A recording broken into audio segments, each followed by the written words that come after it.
Hello, today is March 22nd, 2010. We're meeting today with Mr. Clifford Shaw at his home in Fort Collins, Colorado.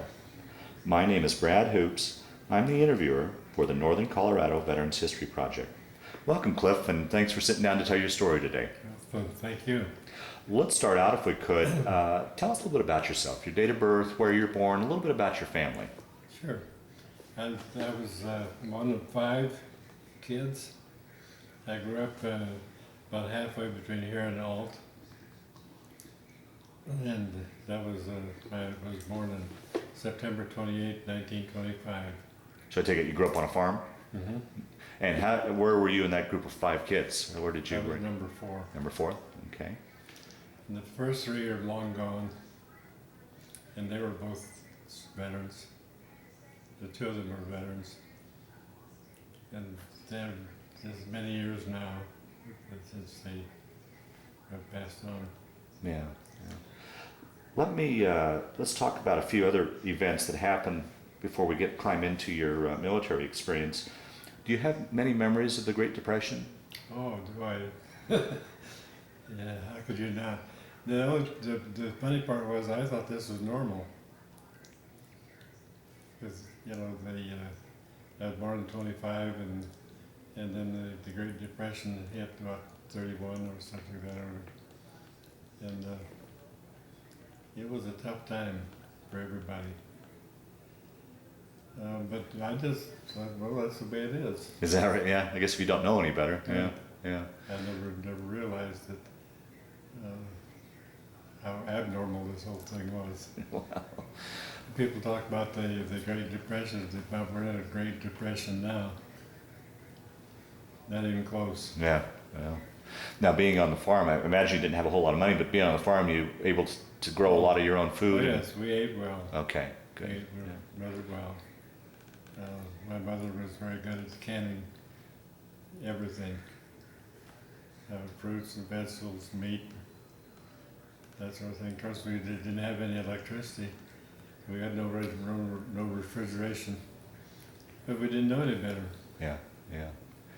And another event, and I'm not sure if we were too far west of it, but did the Great Dust Bowl affect this area at all? Yes, it did, because we had our own dust bowl right here, and then we had a lot of people from Oklahoma came in. They were the Okies, and they really had it tough. Mm-hmm. So you went through the school set. Where did you graduate from high school then? I went to Pierce High School. Pierce High School? Okay. And what year did you graduate? 43. 43. So you would have been a sophomore, I guess, then when Pearl Harbor hit. Do you remember where you were and what you were thinking when you heard about that? Yeah, I remember very well. I was spending the afternoon with a good friend of mine who lived over near Alt. His name was Bob Dahlgren. And we weren't doing anything particular, just goofing off. And one of his parents came out and told us that Pearl Harbor had been bombed. And number one, I didn't know where Pearl Harbor was. Didn't know anything about it, and, although we learned a lot in a hurry. And I just wondered at the time, how is this going to affect me? Sure, yeah. I never could have guessed. Yeah, wow. I mean, you were still a couple years away from actually being old enough to go off, so, Right. but really no idea how long this war was going to go or No. what direction. Yeah. So you went, finished high school. I imagine that time as well, you were in the thick of rationing and all that stuff here on the home front. Yes.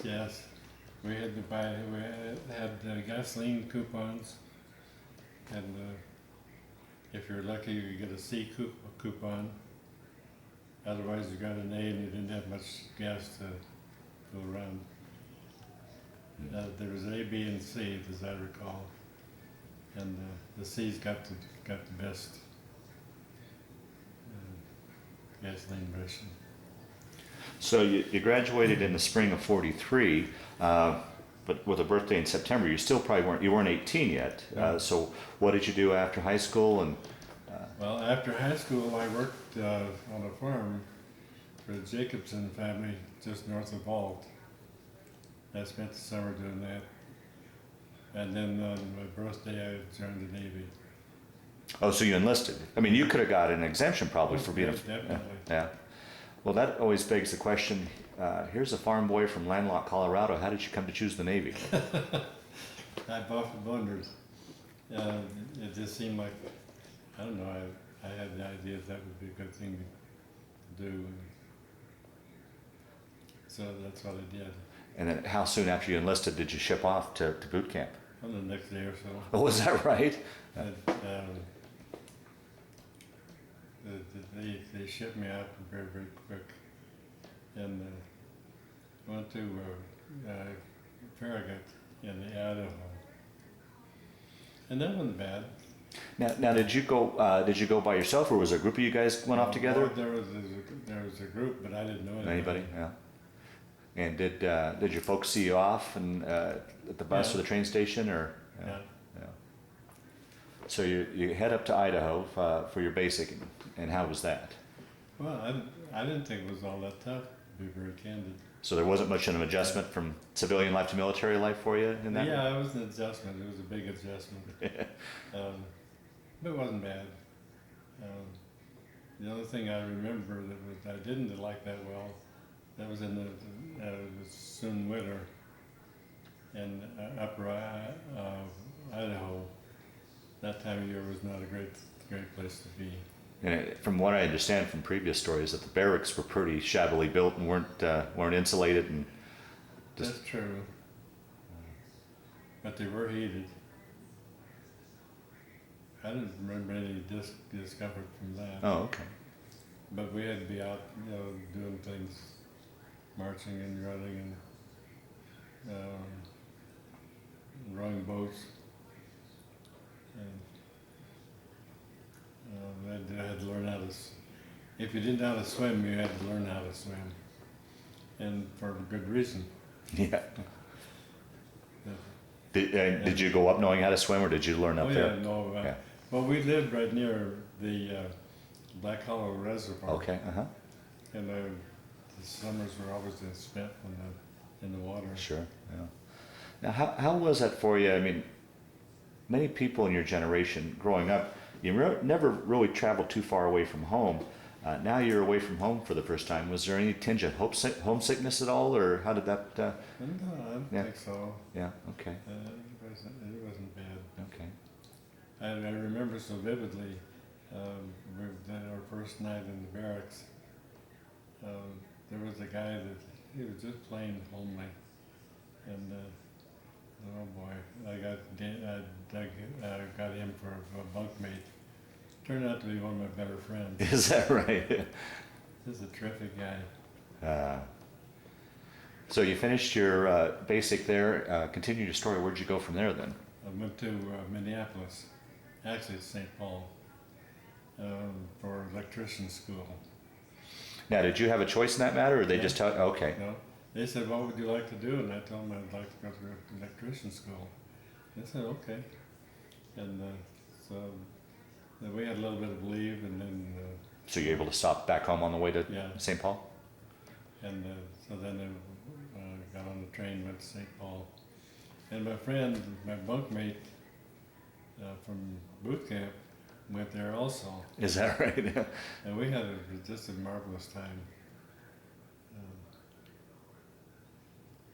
One of the main attractions, we both went to it might have been a USO or something, but they had this is in Minneapolis, I think. Although I don't really remember. That's okay.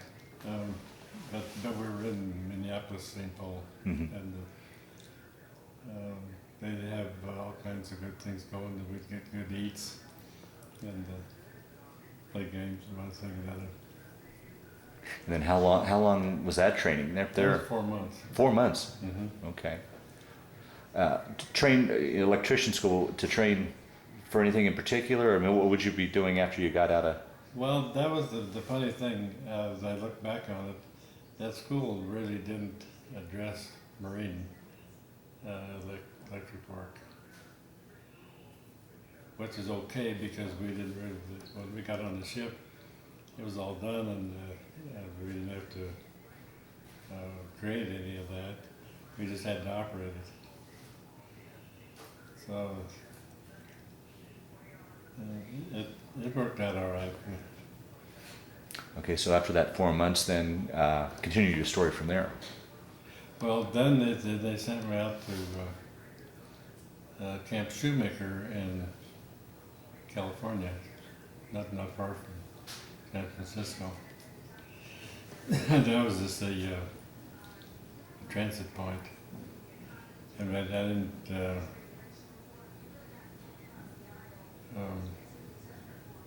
forgot what I was going to say, but I wasn't there very long. Till they said, well, now it's time for you, you're going to get on a ship and go to Hawaii. And that was good, and I remember so vividly that that's my first time I ever saw the ocean. Well, that's always a question I like to ask too. Here, once again, here's a farm boy from landlocked Colorado. How was that trip? Did you get your sea legs, or how was that? I never had a moment of seasickness. Is that right? But one guy that I had already gotten acquainted with did, and so they put us on an escort carrier. Now, would this be the ship you would serve on, or were you just taking a ship to get out to Hawaii? Just to get Okay. to Hawaii. Okay. So we went to a camp in Pearl Harbor, and that was a transit point also. So one day they said, okay, now you go get on this ship called the Fanshaw Bay. I thought that was a funny name, but that was most of those ships. That was just like the one I came over on, an escort carrier, and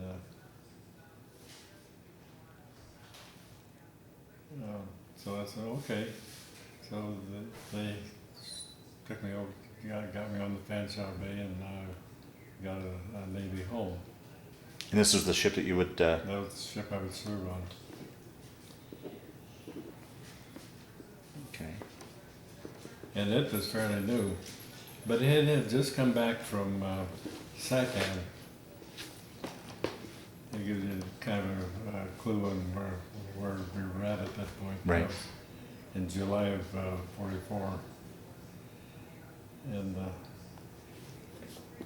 you couldn't tell not when you got on the ship, but it had almost been sunk at Saipan. There's a terrific air battle, and somehow some Japanese plane snuck through and plunked a bomb on the Fanshaw Bay.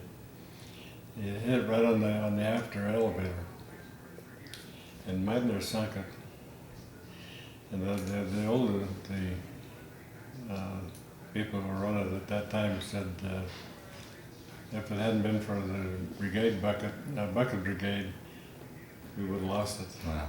So you'd met with some of the people on there and heard the stories of the... Oh, yeah. What was going through your mind at this point? What am I getting myself into here?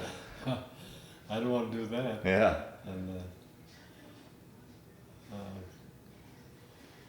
but anyhow, we went from there to Alamahira. I think that's how I would say it. Just down toward New Guinea, and finished up. That always begs the question too. So you crossed the equator? Yeah. And had to go through the pollywog ceremony? Well, or? the funny thing is, I didn't go through it because I was on watch, and nobody ever came to relieve me. Oh, is that right?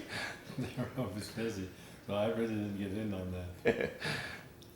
I didn't know enough. If I just left my post, and it wasn't all that significant.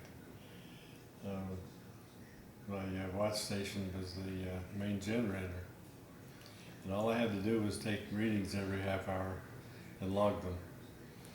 And then I've often thought if something had gone wrong, I wouldn't have had a clue what to do about it, how to turn it off. shut it down or whatever. What were conditions like down in there? In your Hot, noisy, smelly. oh boy. Oh. How long of a shift would you work? Pardon? How long of a shift would you be? How often long would you be down there? 4 hours. 4 hours. And that was not fun, but it was all right. The only problem was that it was awfully sleep-inducing. Or I wanted to go to sleep. I didn't, but I wanted to. Yeah, yeah. Because it's hot and Sure. Noisy. It was in the engine room. Mm-hmm.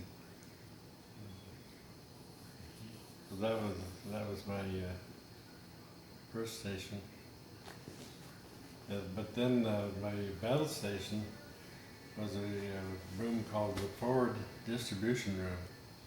And this is where they brought a heavy cable from the generator up to this distribution room where there were just a lot of circuit breakers.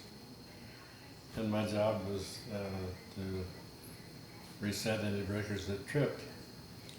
Fortunately for me, I did never ever had any trouble. I just did my watch. Or I did however long it took. Whenever we have general quarters. Right. Well, how was that? So you're down below deck. Did you ever worry about, I'm below deck, if we're hit or something, I might be trapped down here? Oh, or definitely. What goes through your mind when you're thinking so? I mean, I can't imagine being in a situation like my that. battle station, no, I wasn't in the engine room. That was on the hangar deck level. It wasn't on in the big part of the hangar deck, but it was close by. And so I just stood my watches, or when it was general quarters, I would go there. And the interesting thing is, when I got down toward Hallamahera, I was out in the hangar deck, just wandering along. I don't know what for. It's not important. When some guy came in off the side and he yelled, "Torpedo, torpedo!" Oh, I just about froze. But by then we'd been through the general quarters routine enough. I knew I had to get back to my station. And the funny thing was, I thought, if I could just get to my station, I'll be all right. But what really happened was that there was a torpedo, but the ship was able to turn, and it passed by. wow. Oh, geez.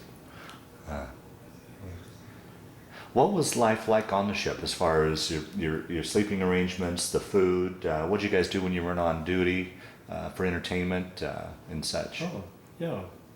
I can fill it in. Life was,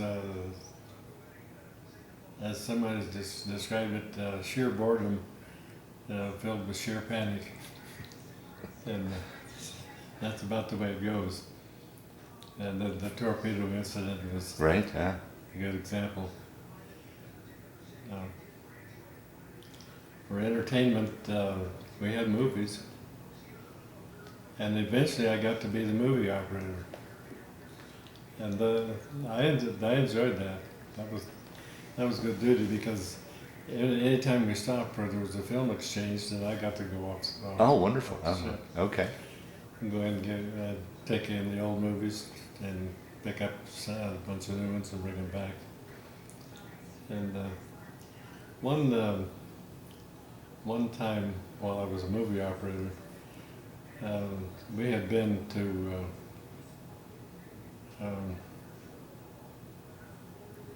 just a minute, a second, I'll think of the name. The invasions went from Saipan to Iwo, but we missed Iwo because we were being repaired. And then I can think of the name of this, but at the moment I'll come to it. Okay. Uh-huh. But trying to remember where I was going with this story. Oh, we'd been up to we spent about 90 days at this last invasion. There were three in a row. There was Saipan, there was Iwo, and then another one that I'll think of before too long. And we spent quite a lot of time there, and we were always at general quarters because the kamikazes were very, very busy. Oh boy. And but we being an escort carrier, we were stationed. I never saw the island itself because we were over the horizon, and that probably saved us from a lot of grief. But there was always kamikazes They got through. coming through, and they did a huge amount of damage to ships that were closer in. And so we just seemed like we were always at general quarters. And frankly, we were getting, some of us, at least I can speak for myself, we were getting awfully tired Oh, sure. because Yeah. we didn't get the very good rest. Mm. But anyhow, after this was, we went back to Leyte, where we had been at that when we invaded Leyte. But by that time, it was a peaceful place. They had all kinds of things going. A lot with the film exchange. So we went in and you catch a harbor boat, and then we'd go in and come back. So on the way back, we were coming, paddling along. We ran in front of the aircraft carrier, the Randolph, and that was okay. And we went over to the side of it, and the Randolph guys got off, and we went paddling along.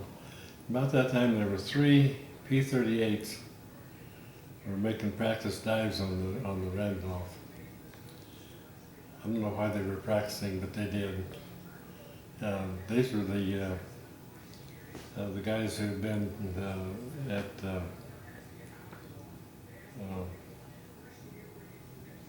another name that gets away from me at the moment. But they were the ones that were sent out to shoot down Admiral Yamamoto. Oh, is that right? Was it P-38 or? P-38. Yeah. Is that right? They sent out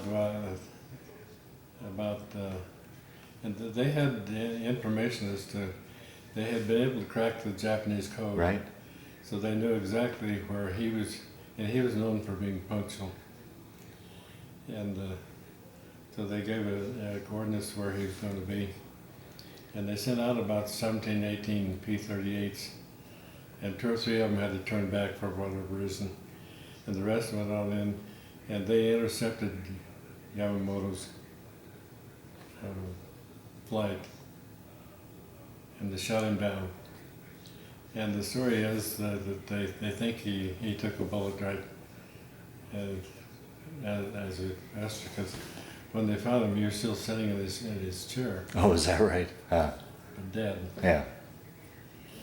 And this was a terrible blow to the Japanese, because he was a superb admiral. But it must have been a great boost for us though to hear that. Oh yeah. Yeah. The permission to do that went all the way to Roosevelt. Is that right? They said, yeah, if you can get him, shoot him. And they did. Well, But anyhow, we were coming back by we were just left the Randolph, and these 3 guys would come down to zoom, and then another one would zoom, and finally a 3rd one came down, but he didn't allow enough room, and he splattered right on the deck of the Randolph. just right after you guys had left? Yeah, and the remains of his P-38 landed right where we had been. Oh, jeez. And it was strange. And, all the guys on the boat none of us didn't know each other because from different ships. Right. And the funny thing is, nobody said a word. Oh, well, that's the way it is. Yeah, of course, the pilot was dead, and they killed several other people on the ship. All heck broke loose on the Randolph. Fire and ready ammunition going off. Oh boy. We just kept puttering along and then back to our own ships. Huh. So I thought our ship's newspaper would say something about it the next day. Not a word ever. Because I suppose they didn't want to let the Japanese know that Oh, right. the Randolph had been damaged. Wow. That must have been a sight to see. I mean, I can't imagine something like that. But they put the fire out fairly rapidly and got it under control. I don't know how long it took to repair things, but they did a lot of damage. Hmm. And I can remember this so vividly because he came down. We were watching him, just interested. Yeah, sure. And this thing splatted, and it was flat on the deck, and it skipped off about a couple hundred yards in front. And the water soon swallowed it. Wow. What was life like on the ship? I mean, you're virtually in a floating city, you know, Oh yeah. I mean, probably 10 times larger than the population of Alt. I mean, Oh, what Yeah, a lot. Of course, I didn't live in Alt, but we did go in Alt. well, I mean, just any of the surrounding, Yeah. bigger than any city surrounding, probably, well, I don't know what population Fort Collins was back then, but, It was greater than the. We had a crew of about 700 or 800 guys, and then on top of that was the air crews, mhm. the pilots and the guys who handled the planes on the deck. Now, were you able to get up at times and watch the planes land and take yeah, off? Yeah. Yeah. Yeah, but that's a little tricky because when the plane would come in, the tail hook would catch an arrestor cable, and that was interesting to watch. But it wasn't really very smart to be up there because if they broke a cable, you know where that thing's going to Wow. go. But I never saw one of them break. And how about your sleeping conditions? What were they like for you? Well, they were terrible. There was no air conditioning, and we were down in the tropics. Yeah. And the heat was a real problem. Oh boy. They had fans to give you some fresh air, but it was not good. And the bunks were 4 or 5, stacked 4 or 5 high. And you had a locker about so big. And that was the only place you had to put things. And but then there came a time when one of our members of the electrical crew had half share in a little separate bunk room, and this was in with the anchor windlass control, and it had contactors and resistors and one thing and another to. But there were two bunks arranged in this, and this up in the prow, of course, had so we had a sloped side, and we also in that room had the degaussing cable went through a junction box that was probably so big and I don't know about so deep. I was in that room also, but he shared that with another guy who, for whatever reason, left the ship, and he invited me to be his shipmate, his roommate. I took that, and that was the day I moved. It was the day he suggested. And how about the food on board? How was that? It was very good. It was it? fairly good. Yeah. I learned to like spam. To this day, I still like it. Is that right? I don't know. I don't get it very often, but it's not really a healthful food because it's extremely salty and fat. But I like it. And then there was also the famous chipped beef on toast. SOS. Otherwise known as SOS, and it was. I love that. But we had good food, generally speaking. And how was it? Once again, I keep coming back to the farm boy from Colorado. You're traveling all over the Pacific to these exotic locations and being part of the film crew, or you get to go ashore a lot. What was it like experiencing all these different islands and? Well, I never got far Past the enough base? to really tell much. Oh, okay. Leyte was the most memorable because it was in the had palm trees and Hmm. of course when we invaded Leyte, there was a lot of damage done to the forest there. But to say that I got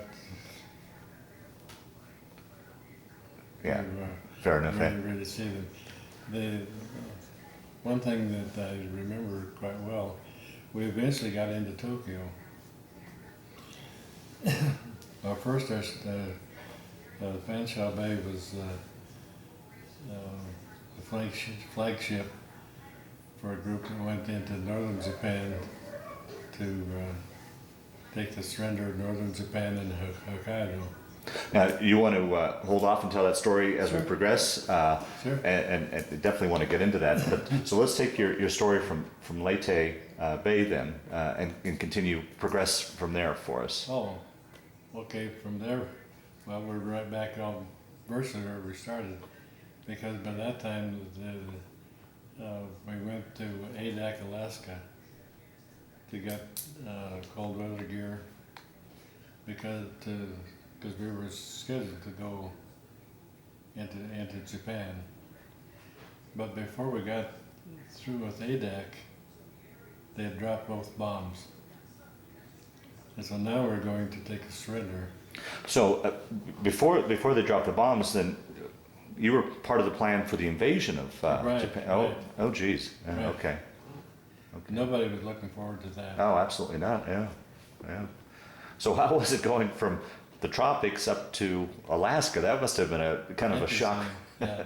The biggest shock I remember in that direction was when we were in San Diego and went to San Francisco.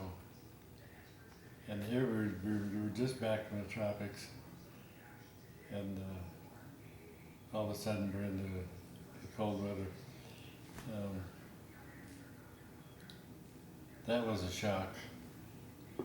And it really wasn't all that cold. Yeah. It was just enough different that it was very memorable. Yeah. How was it? I mean, now we're talking about you're traveling all over the Pacific and up to Alaska and such. How was it in the way of communications as far as getting mail and such? Because you were all over the place. Was it? The mail system was actually very good. Depending on what was going on at that particular moment, but we got fairly regular mail deliveries. You never know would never know when it was coming. Mm-hmm. But mail came. You know, you just people at home would address their letters to APO because that's all they knew. But the mail would find you. But the mail. Yeah. And how about you said you guys had a newsletter on the ship? How was it as far as getting news from home and how things were going at home and how the war was progressing? Were they keeping you up to date on that kind of stuff? Sort of. But the updating was really what was going on in the war. We'd get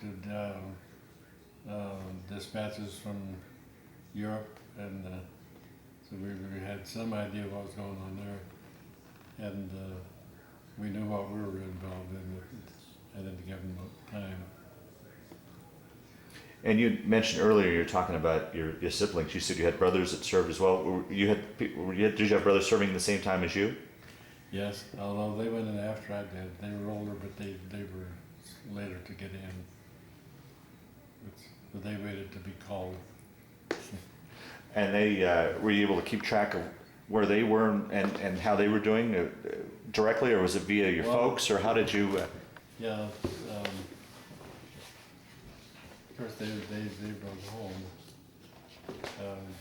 My next older brother went in the Army and went to work on the Alcan Highway. And he got an office job.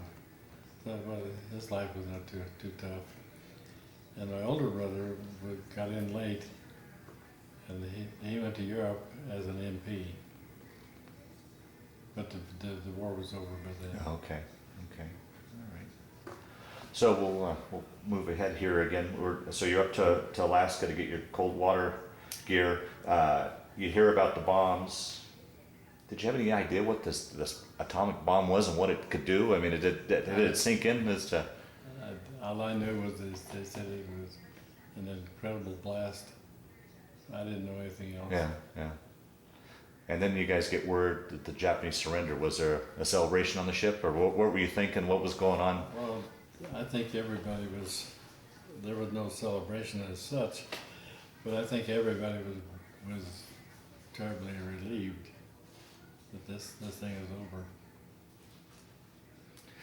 Let me back up to some of the times you guys were in the thick of a battle and at battle stations, and you said you were lack of sleep and such.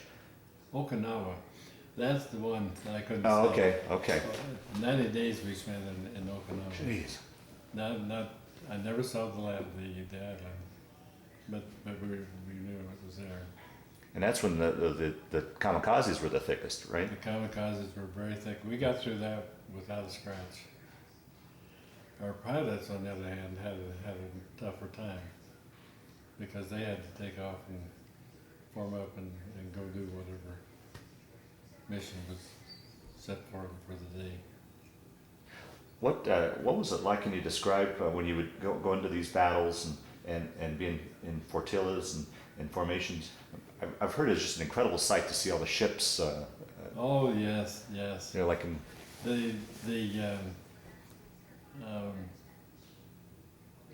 the one that really sticks in my mind was for Leyte itself. Mm-hmm. That was an incredible battle.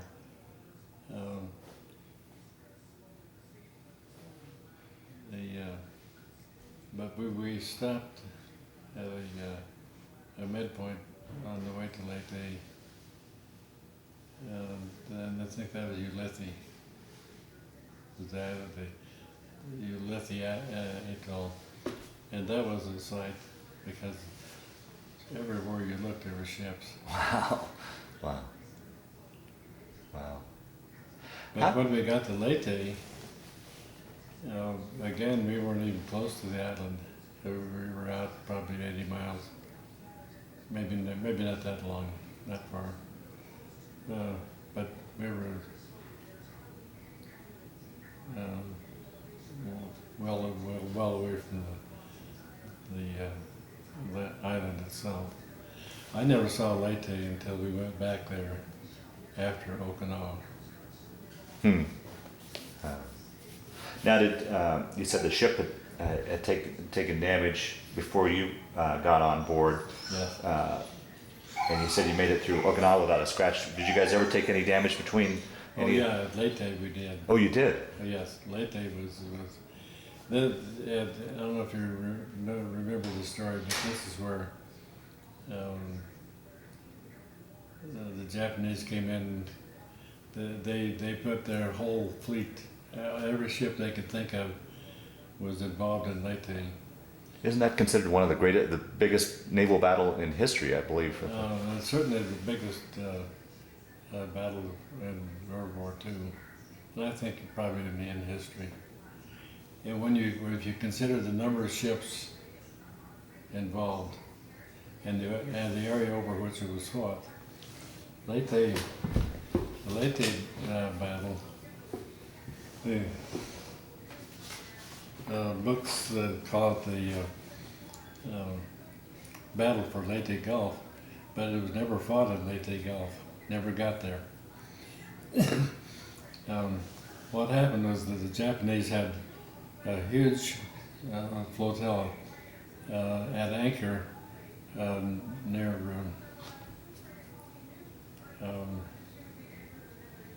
another name of it that come to me, in Southeast Asia, because the fighting had really all been with between carriers, and the big ships really never got involved that much. But they decided they would send all of they'd go for broke. Because we were attacking Leyte, which meant we were going to take the Philippines. And they knew if we took the Philippines, they were dead because we'd be shut off their communication between the South Pacific and the home islands. Mm-hmm. It was already being damaged greatly, but they knew if we had the Philippines, they were cooked. So we were going to roll the dice. So they had this big group that came out of Southwest Asia. They had some carriers up in the home waters, but by that time they were almost out of pilots, and what pilots they did have were easily disposed of. Mm-hmm. So actually, there were two groups that came out of Southeast Asia. So there was one group with Admiral Kurita had the big thing going, and they came in across near Palawan Island, and they were sailing along fat and happy, and all of a sudden one of their lead cruisers exploded because they'd come across two of our submarines. They were laying in wait, and the one submarine fired, I think, 5 or 6 torpedoes, 4 of which hit this one ship, and it went down in about 15 minutes. Well, it had Admiral Kurita as a passenger on that ship. He had to go swimming, but he did, and then some Japanese destroyer picked him up and deposited him on the Yamato, which was one of 2 super battleships. These were in the 80,000 ton range, 18-inch guns, and they were very fast. They had very heavy armor. So that was in the group where the first cruiser got sunk. So then the captain turned his ship around, I assume, and fired the stern tubes at another one and sunk it. And then the second submarine goes a little bit farther along in the path, and it fired a spread of torpedoes and hit another one. So there were 3 cruisers that were either sunk or taken out of battle. And it was worse than that, in that the Admiral Kurita had 2 destroyers detached from his group to escort the cripple back home. And so then after the submarines took a beating, but they survived because there were Japanese destroyers everywhere, and they couldn't really get a handle on it, but they were dropping Depth charges? Depth charges all over the place. But so the submarines laid on the floor, the ocean floor, for about 5 or 6 hours, and then they finally took a peek upstairs and see what was out there. There's nothing there. So they decided, well, we'll go get that crippled destroyer, or cruiser. And they were well on their way to doing that because they had to go around and to get in front of it, of the cruiser. And then one of the ships, the Darter, the submarine, named Darter, ran aground. And he didn't just run aground; he even perched up on top of a reef. His propellers clear out of the water. Well, he couldn't get that off. The other submarine came along and tried to pull him off, and that didn't work. So they took all the sensitive stuff and transferred it to the other submarine. And then they tried to pull the Darter off the reef. They couldn't do that. So then there was some Jap plane came nosing around, and they decided it was time to get out of there. They went back to Australia with 2 crews on one submarine, and the life on the submarine was already overcrowded. Now they got two full crews, but they got them back and got them home safely, back to Australia. So then Correa goes on. He's headed for the San Bernardino Strait, which, as you may know, is north of Leyte. And his idea was to go through the strait, and that would bring him out in the Philippine Sea on the east side of Leyte. And he would go around the island that was nearby. And if he get around it, he'd be in position to bombard the landing. At the same time, a separate group came from the south, and they had to go through a strait, and they would meet him up, so there'd be one come from the south and one coming from the east.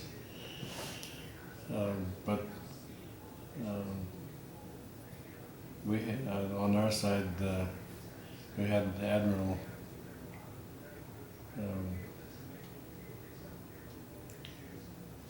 I'll think of his name in a second. Oldendorf had 6 battleships and about a dozen cruisers and a slug of destroyers. And they had been anticipating the southern force, where they would come. Had them lined up in the famous crossing the T formation.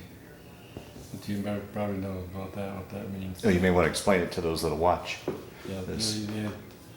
the southern group had to more or less come in a line, where these guys were lined up across the top of the T. And so first they sent the destroyers down. This was at night, and it was a dark night. But our ships had good radar. The Japanese had radar, but it wasn't as good. And besides, our destroyers were running alongside an island on either side, so they were close to land, and that was throwing them off on the radar. Where ours was getting a clear picture. Mm-hmm. Well, they started throwing torpedoes all over the place, and they were hitting. And the southern force, then the cruisers opened up, and then the battleships opened up. And by the time they were through, there was one destroyer left, and it was damaged. Ah. And So then, going back to Korea, he's out in he's to the west of Leyte. And there's a lot of islands in there, and he was working his way to the San Bernardino Straits when some of Admiral Halsey's Third Fleet found out where he was, and they sent out hundreds of airplanes. And unfortunately, they didn't do as much damage as they thought they did. But they did sink one of the big battleships, the Musashi. It took a while, but they sunk it. Actually, it took, I think, 21 torpedoes, which was unheard of, because the Musashi and the Yamato had about 16-inch armor, and it could absorb an awful lot of damage. But the Musashi, and one of these torpedoes hit a section that broke off a piece of that armor plating, and it was sticking out, so it made it difficult for them to make much headway. And then, as luck would have it, a second torpedo went in the same place, and this one, of course, had nothing to hold it back. It went internally, and eventually the Musashi capsized and sank. So the flyers were saying, "Boy, that was really good," and they gave us glowing reports. Admiral Halsey thought, well, that group is out of business, but they weren't. Oh boy. Now, where was your ship during all this time? Where were you guys located? We were roughly due east of Leyte, the landing area. But as I said, it's so far out, we couldn't even see land. Yeah. So Halsey thinks that, well, those guys are done. So he turns his attention to a group, the air group that they had just discovered that was farther north, roughly east of the northern part, tip of Luzon. And he goes through the San Bernardino Strait, no problem. He breaks out into the Philippine Sea, just as planned. Nobody's there, because Halsey at one point had designated a group of battleships to plug that hole, but he never activated the order. He just said, we'll form this group, and he named the ships, but he never said go do it. So he takes his entire Third Fleet north to tackle these carriers. So Korea just sails on through. And some lookout on the Yamato reports masts of ships in the distance to their south. And he said, oh, and then a little bit later he said, oh, those are aircraft carriers. He thinks these are the big carriers from Halsey's group, but they weren't. These were all, there were 6 escort carriers, the Fanshaw Bay being the flagship for that group. And there were about 5 destroyer escorts and 3 or 4 full destroyers, and they thought those were cruisers. So for some reason they overestimated what they were up against. However, then the next thing you know, they're shooting at us.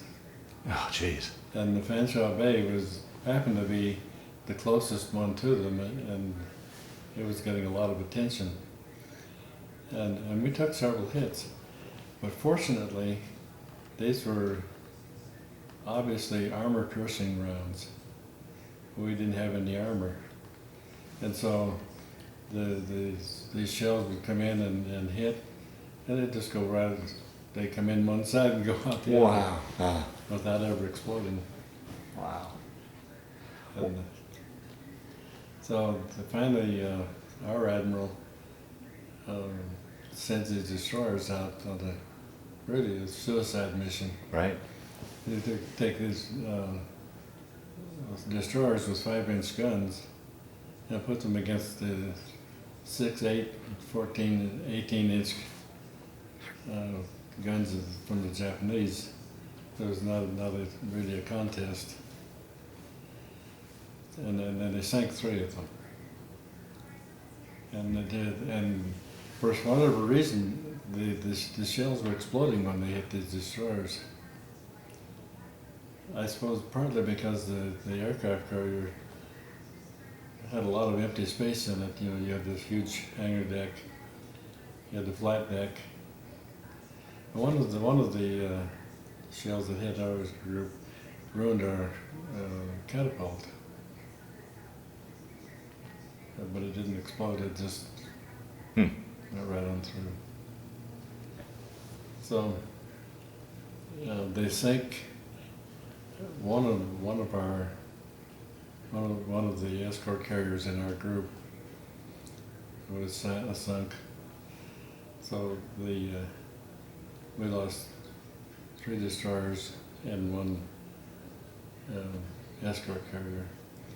And for whatever reason, Korea decided he's had enough because the destroyers were shooting torpedoes, and they were making some hits, and Korea was losing ships.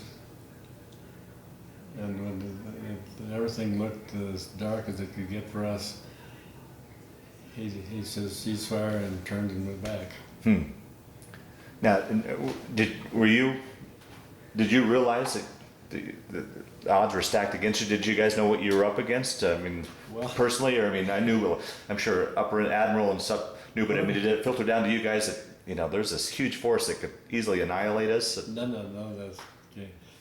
I had a good buddy who came down and he says, "You ought to go up topside and see these Japanese ships that are shooting at us." I said, "No, I don't think I ought to leave this post," and not that it was that crucial a post, but you're not supposed to leave. Yeah, right. So I didn't go up. I never saw them. But I've read an awful lot of books, and it was a grim Yeah, situation. absolutely. Yeah. What's it like for people like myself and others that'll watch this that have never been in the thick of battle, and you're talking about these shells coming at you in the thick of battle? What's going through your mind? What are you thinking during this time? I mean, I just can't imagine what Well, you're. from where I sat in my little cubicle, I couldn't see anything going on, and I could hear the shells coming in, but they didn't explode. And I said, well, that wasn't too bad. And the hardest part is you don't know what's coming next. Right. Yeah. You have no clue. And how would you deal with something like that? I mean, what are you thinking at that point? I mean, So shoot somebody else. I don't remember exactly. yeah. I know we were worried. How would and you guys would be in general quarters for long periods of time. I mean, that alone, with lack of sleep and probably not eating properly, would play on a person. But now you've got the stress of war on top of that. How did you function during that time, do you think? Mostly it's just a matter of your training. You do what you're trained to do. That's all you can do. But as far as physically just holding up, how do you think you managed through that time, like those periods? Well, I don't know. Yeah, yeah. You just do what you're supposed to do. Try to remember what it was. Like I said, I've never had to reset a breaker So I didn't have anything to do. And the guys on my telephone circuit never were not helpful. I don't even know who all was on it because they never talked. I don't think I ever talked to anybody on those phones. Huh. Okay, so we'll progress now. So you're up to the Aleutian Islands preparing for the invasion. You get word the war is over. Now, take your story from there. Well, then we just set sail for Japan. And we went into a huge harbor on the north end of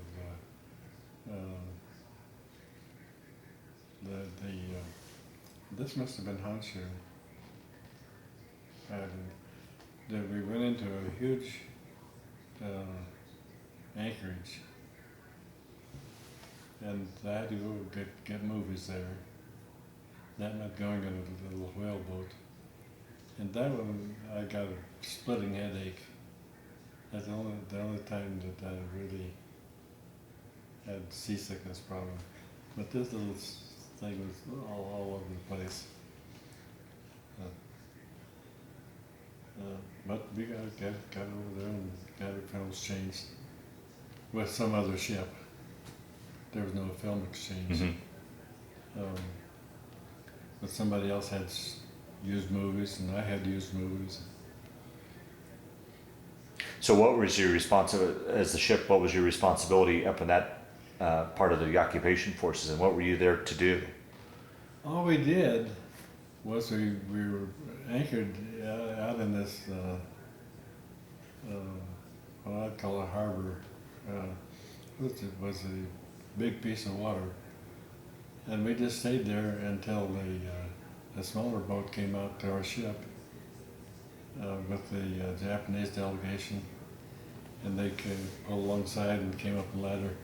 And I remember this so vividly, watching these guys come up. They were dressed in full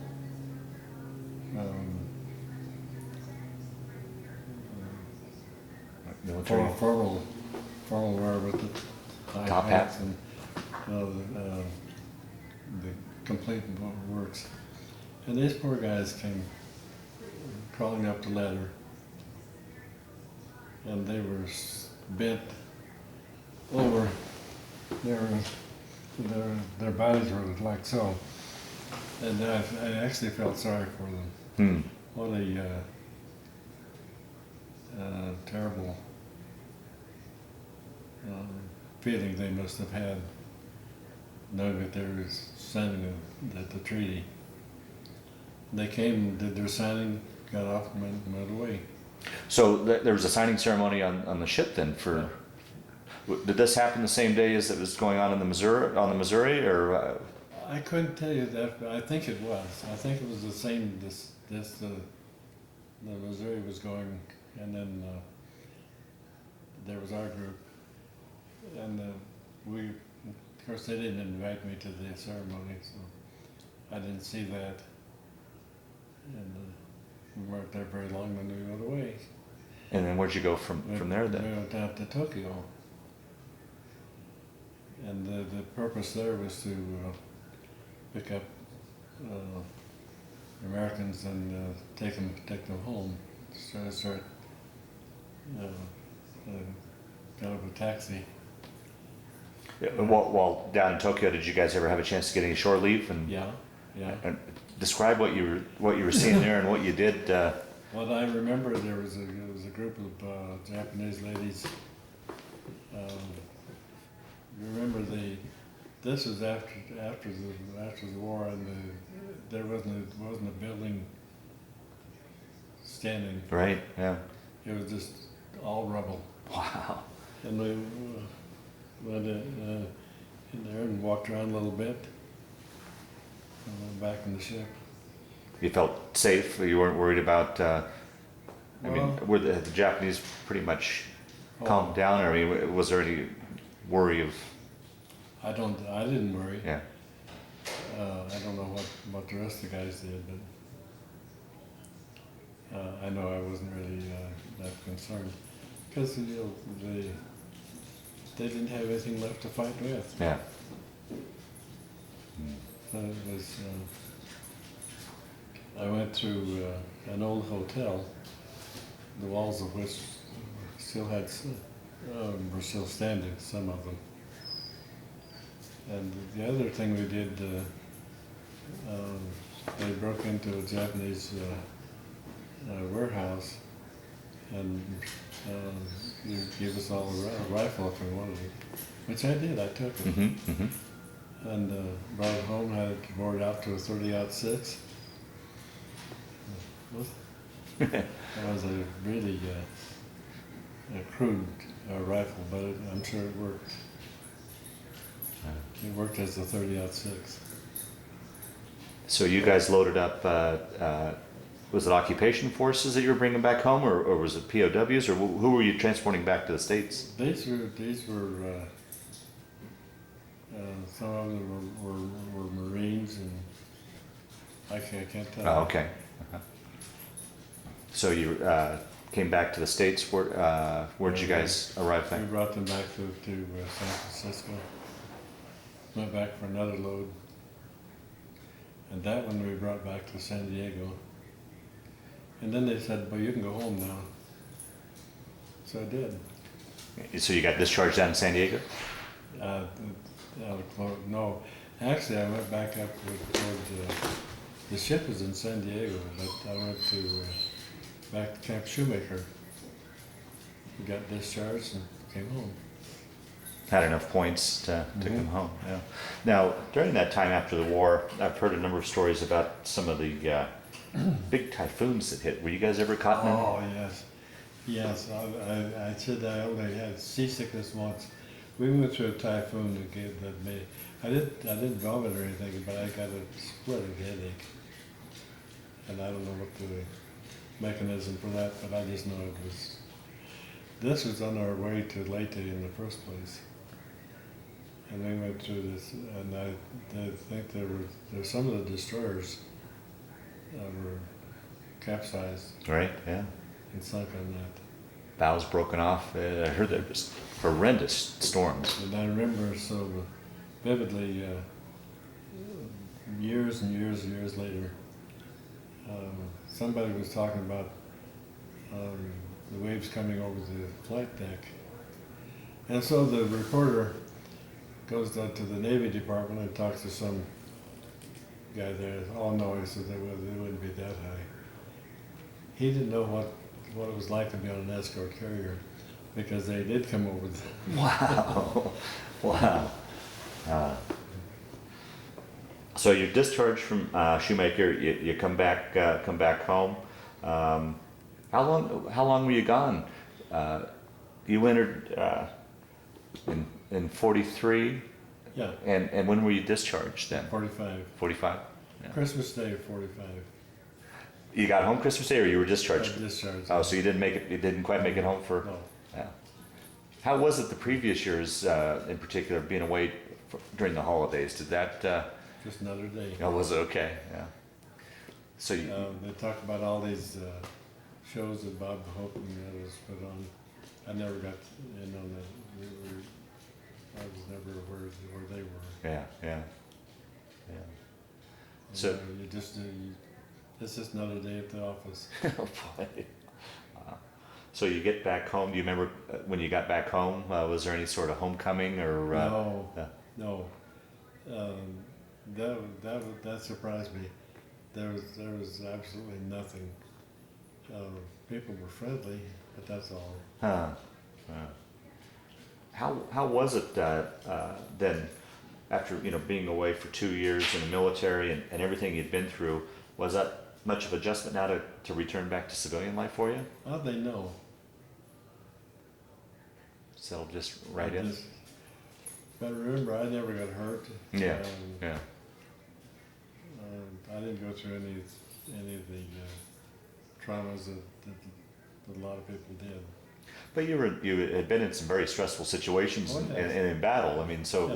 it wasn't a cakewalk for you by any means. So, I just came home, and well, before I left the ship, there was a warrant officer who says, yeah, what you ought to do when you get back is go to college.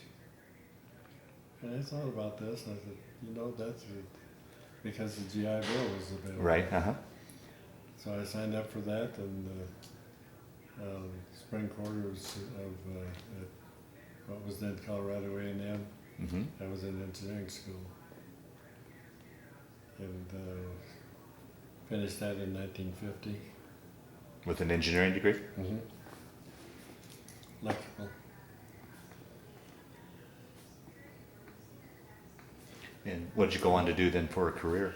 Well, 1950 was a terrible year to be a graduate. The reason being the economy had kind of slowed down a bit on the one hand, and on the other hand there were tons of People, GI, sure, yeah.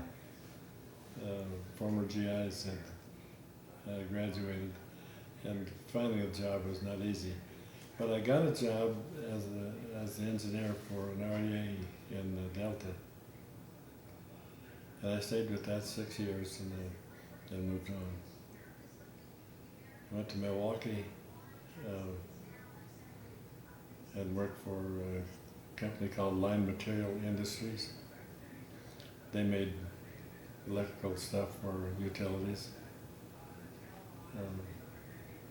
fuses and reclosers, capacitors, and they were also into fiber pipe for drainage purposes. And I worked for them for a while. I ended up with a company called S&C Electric in Chicago. And I was there about 27 years. Wow. And retired from that. Wow. So all in primarily utilities type of industry. Right. Okay, yeah. And then came back and settled here in Fort Collins? Yeah, came Okay. back here To retire? retire. Talk a little bit about your family, as far as your wife and how you met her, and your any Oh. children, grandchildren that you have. Yeah, I kind of skipped over that. That's how I got out early. After Leyte, we came back to San Diego for repair, and we were there several weeks. And my wife to be had been working at Boeing, and we agreed she came home and we got married.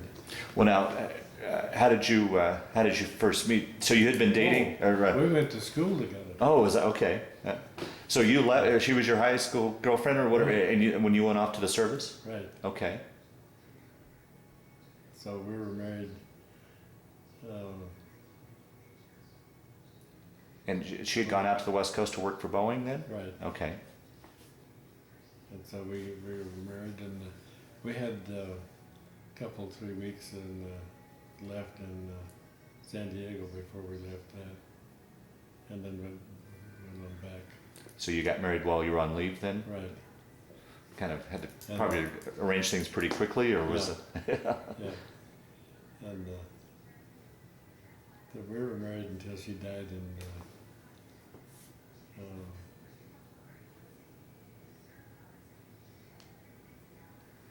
99. How many years were you guys married? I was just trying to think of that. We were just working on 55. Wow, wow. And what was her name? Dorothy. Dorothy. Vanhoy. You remember, we talked about Ray Vanhoy. Dorothy was Ray's sister. Oh, okay, okay, okay. One of his sisters. They had, their family had 5 girls and 1 boy. Mm-hmm. Boy being Ray. And how many children did you and Dorothy have? Oh. Children? 5. 5 children? And there are now 8 grandchildren and 4 greats. Mm. And then you've since remarried as well then? Yeah. Uh-huh. And I think she came in, but she's off something doing. But you can meet her. Mm-hmm. And her name is? Excuse me, Barbara.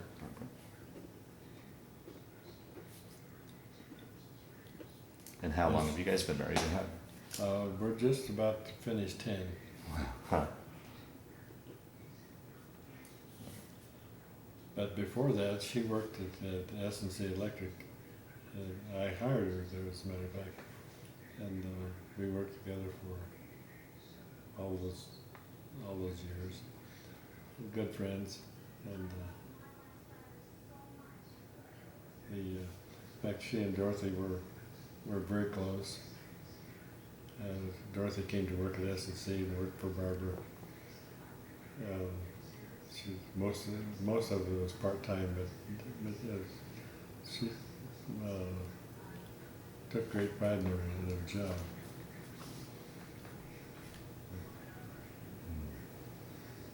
Well, Cliff, we'll start to wind down this interview. Is there anything I didn't ask you that you wanted to talk about, or any stories that have popped up as we've been talking that you wanted to mention, so that hopefully we cover? No, I think we've covered the high points that I kind of wanted to share with you. Okay.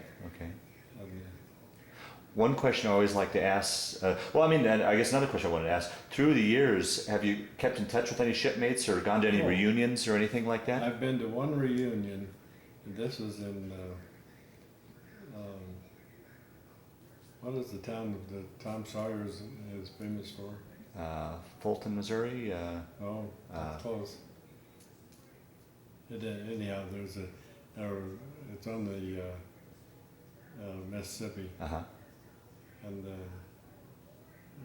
but it's famous for Tom Sawyer. Okay. And we had a reunion there. In the meantime, there have been many of them, Mm-hmm. and I haven't gone to any. I mentioned that I had a really good buddy here in Fort Collins. I didn't know him aboard ship, but I got to know him later.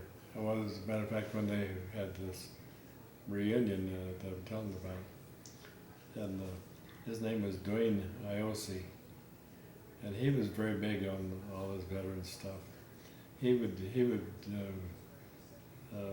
one arm to be sitting where I am now. Uh-huh. But unfortunately, he died. And you said you had a good friend in electrical school that your bunkmate. Do you guys still keep in touch? No, Yeah? we lost track because I got a respiratory infection in St. Paul, and I was in the hospital for 2 weeks. That's enough that you're no longer in the same class. Oh, okay. So he graduated before you then? Yeah, he was 2 weeks ahead of me. Gotcha. And he went to the South Pacific, and we just kind of lost track. Yeah. I had another really good friend that I shared this was bunkmate with from Canyon City, and we kept in touch. And in fact, when we learned that he was dying, Dorothy and I went down to visit with him, and he knew he was dying, but he was, well, Yeah. that happens. Yeah. Well, one last question I always like to ask before we shut it down is, how do you think that period, that 2.5, 3 year period that you went through, how did that change your life, affect your life, play a role in your life, or was it just simply a chapter of your life that you went through, do you think? I think, because you asked a related question earlier, how was it to go back to civilian life? That was just another thing I did.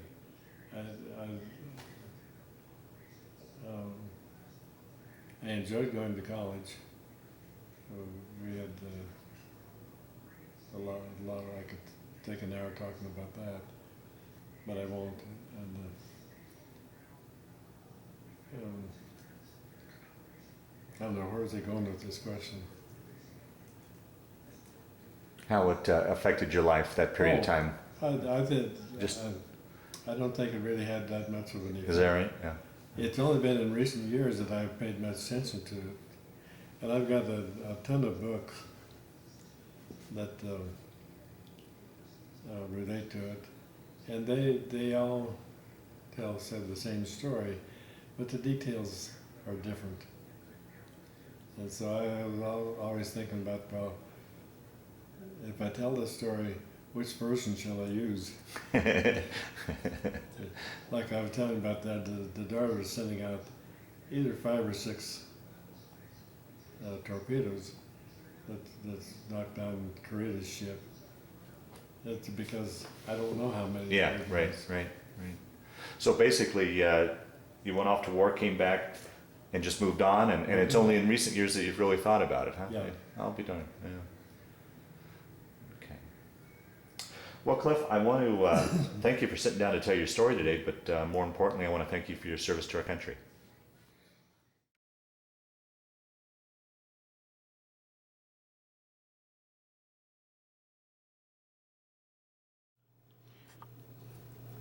Okay, this is a picture taken, I think, in Pierce, Colorado, right after boot camp. You'll notice the solid look. How old do you figure you were in that picture? 18 and 3 months. Oh boy, wow.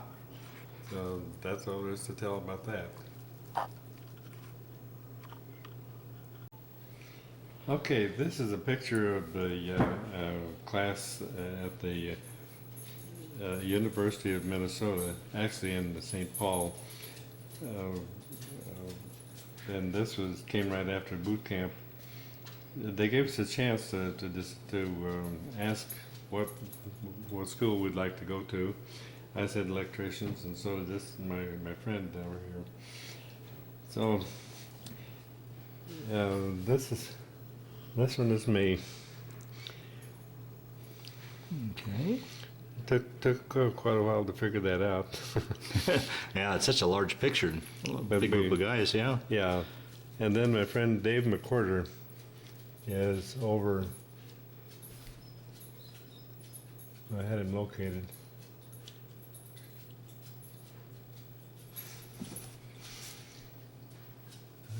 Right here. And he was a good friend of yours then? Yeah, we were very close. He made connections with the USO, and we typically went down to the USO every Saturday night. And well, that's about all there is to tell. Yeah. And then he, after school, you said he went off and. Yeah, but we didn't graduate together from the school, because somewhere along the line I contracted what they called erysipelas. And I never heard of such a thing. And I looked it up later in some book, and it says, oh, it's a respiratory illness, usually fatal. Really, yeah? Well, I didn't know that, but I did lose several days that I have no idea what was going on. So I was put back 2 weeks into a different class, and that's where I lost Dave. He went away, and I stayed on for 2 more weeks. Okay, here's a shot of a CBE in typhoon weather, and you can see the water's almost coming over the flight deck, and there were good many cases where it did come over the flight deck, but somehow we survived. Some of our destroyer escorts didn't. What was it like for you on the ship as far as the rough weather and, I mean, getting around and trying to sleep, trying to eat? I mean, just general conditions in a situation like that. Typically, conditions were not bad at all. This is a small ship, as ships go, but it was big enough that it really wasn't a bad thing to be on. But during on our way to Leyte, we went through this typhoon, which was really, really terrible, and a lot of guys were deathly sick. I never got to the point, I never did have any trouble with vomiting and that sort of thing. I'd get twice I got a splitting headache, and that's all only trouble I had. Okay, here's a shot of a fighter plane coming in for landing on the Fanshaw Bay. But he'd missed his hooks, and so what's happening right here is that the barrier cables tend to trip the ship, trip the airplane over, and then as it goes, it chews up the deck, which is wood. And it's amazing. That was always amazing to me. Within half an hour, maybe 2 hours of this, the carpenters would have it all fixed. Is that right? They'd have it all fixed. Now, you were saying earlier that more planes were lost to landings than Yes. than actual Yes. combat, right? Yeah, that was the history of the escort carriers. That there were more planes damaged and destroyed in landing accidents of one kind or another. Remember, this is a very small landing field, and it moves. And lots of times the movement isn't that bad, but it does move, and it's just tricky as heck to land one of those. So this is a typical accident. Okay. This is what happens when a plane is coming in and misses the arrestor hooks, and also gets through the barrier somehow, and it tends to fly right on up toward the bow. And in this case, it's run into another ship that was already on the deck before this one landed. And you can see it makes a mess out of things. And usually the cure for that is to put out the fire and then shove the ships over. Did you guys ever have any fires on? Well, yeah, like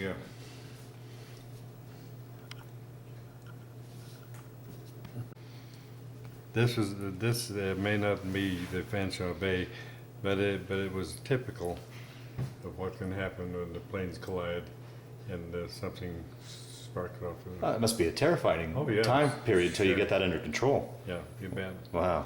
But to be very candid, the damage control parties were pretty adept at doing this. Is that right? Yeah. Okay, this is a diagram showing the ships that Admiral Kurita brought to Leyte. There actually were four groups in total, but this was the big one. And you can see these marks mark big battleships, two of which are the Yamato and the Musashi, which were considered unsinkable. They weren't. And before the war was over, they were both sunk. And then the dark things, these represent heavy cruisers, and they're pretty deadly in their own right. And then there's a lot of, there's a couple of light cruisers, and then there's a ton of destroyers just making their way. And you guys had no idea what you were getting into until No. you saw them on the horizon. Right. Oh boy. But in this case, there was a submarine out here and one out ahead, American submarines, and they shot, the one over here shot, sank two cruisers, and this one, no, he sank one and damaged one, and the one over here sank a third one. And then Kurita detaches two destroyers to escort the cripple back home. But it seemed like kind of a strange thing to do when they run an all-out Yeah. total battle. So these two submarines took 5 ships out of action.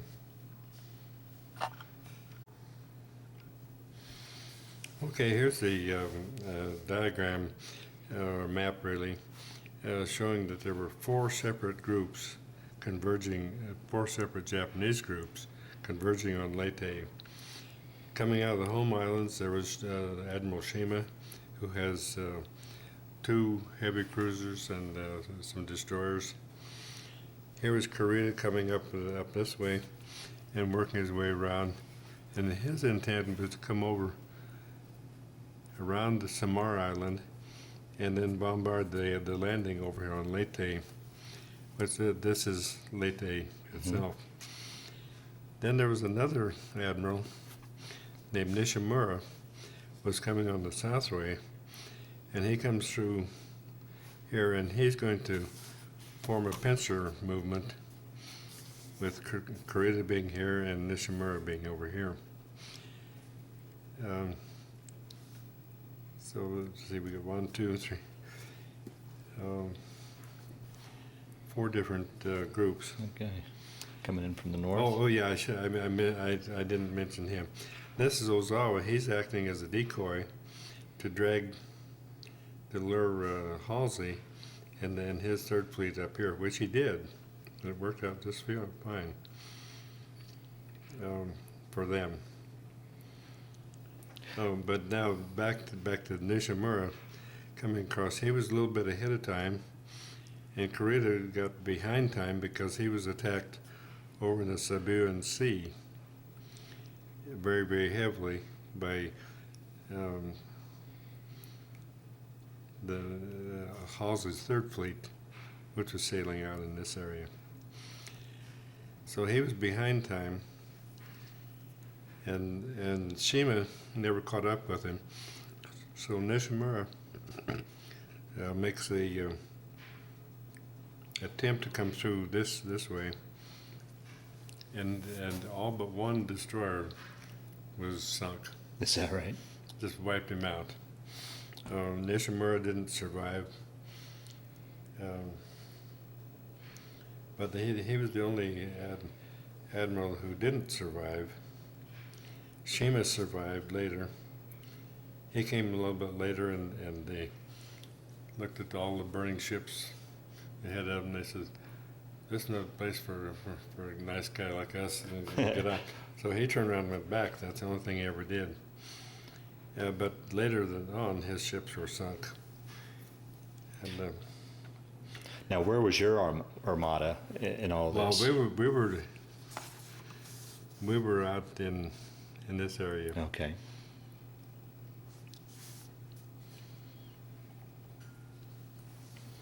So that's gives you the story of what we're up against.